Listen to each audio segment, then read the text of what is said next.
So now let's see how we come about this question. We are going to see still linear motions, but still we are going to see now what happens if we are given the ijk or the ijk spaces or notations. So consider a particle with which has an initial position vector A with velocity this with a position vector r o and moves with a constant acceleration this to point B after time t seconds. So moves from here up to here after t seconds.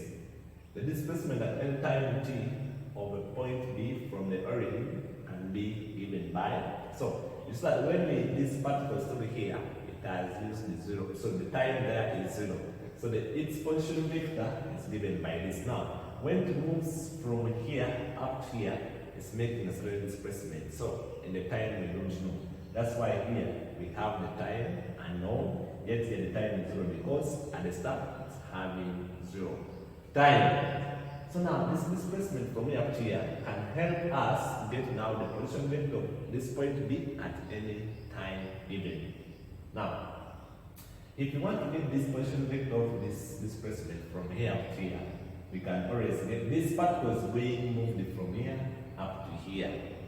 So now the displacement after any time is RT. If you want to get this RT using vectors, we shall get OB equal to OB will be equal to OA plus AB. As you see, but our OB is this, then our OA is this, then our AB such the displacement which we are going to call S, where our S is given by the initial speed used, the time taken, then the acceleration used there.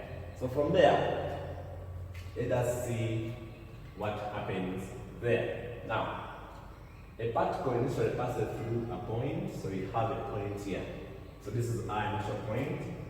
R0 is given by, you can write it as a column vector, 3, -2, with the velocity. So you have our initial velocity still as -4I plus 2J, while accelerating uniformly for 4 seconds. So we have time there of 4 seconds. It covers a distance. Now we are giving us a distance of 8√5 meters in the direction of, so our direction vector, this direction vector, let me call it direction vector. Let me call it direction vector. I need later which we can't use direction vector. What can I use?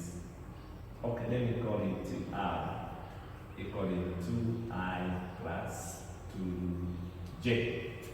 So now, find the acceleration. In order to get the acceleration, the formula which we have that is giving us acceleration with displacement is S equal to UT plus a half AT squared. Now, in this formula with displacement, we need the which we have already. We have the time already. We need the acceleration. So all we need is the displacement. This one they were giving us distance. So how do we get displacement? Always, our displacement is going to be distance times the unity vector of the direction vector. This one, which is let me call it R, because we called it R there.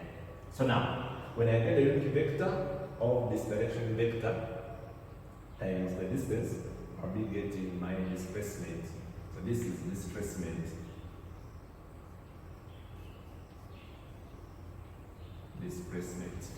So now, how do we get first of all our R?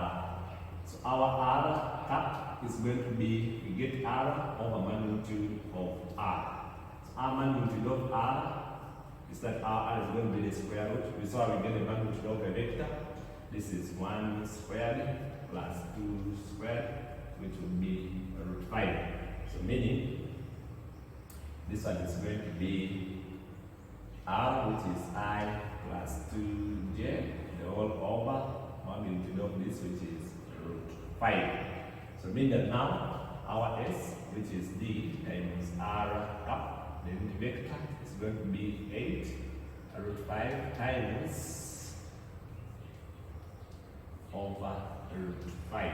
Instead, this one is going to cancel with that. So our s will be equal to 8I plus 16j, and that will be now our displacement.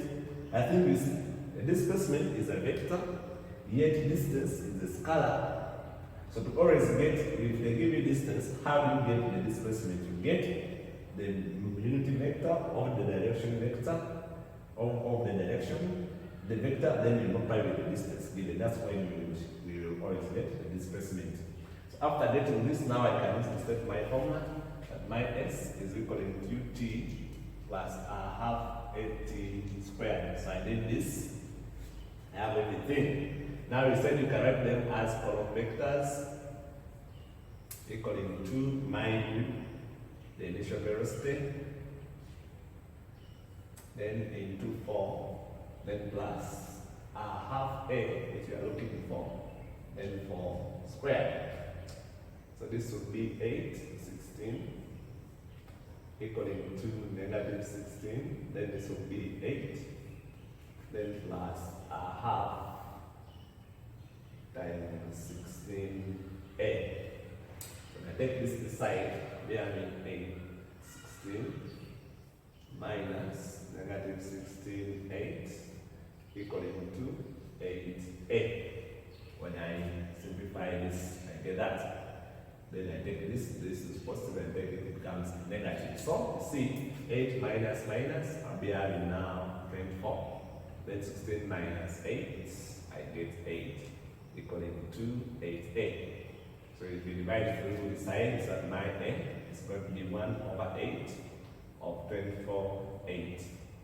And you see my a there, which is going to be, this goes here 3, then this goes here once. So you see that now it's going to be, now you give it as a vector. So this is the I, with I, this is the, and that will be now in meters per second squared. That will be our acceleration.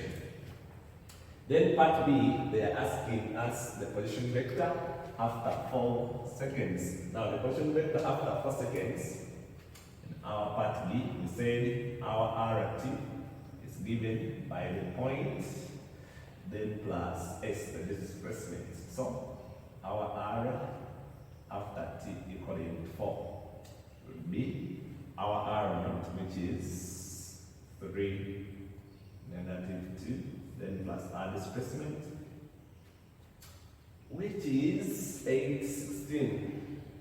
8, 16. And when we add there our R after 4, it's going to be 11. This is going to be 14. Then we add that. So now the displacement, remember our displacement is measured in meters. So R after 4 is going to be given by 11I, then plus 14j, and these are going to be meters. So that's the displacement after 4 seconds. So basically that's how we handle the linear motions when they are given in IJK spaces or notations. We are going to see more examples about this, but the idea of getting a unity vector of any vector is just there. Let us see more examples there.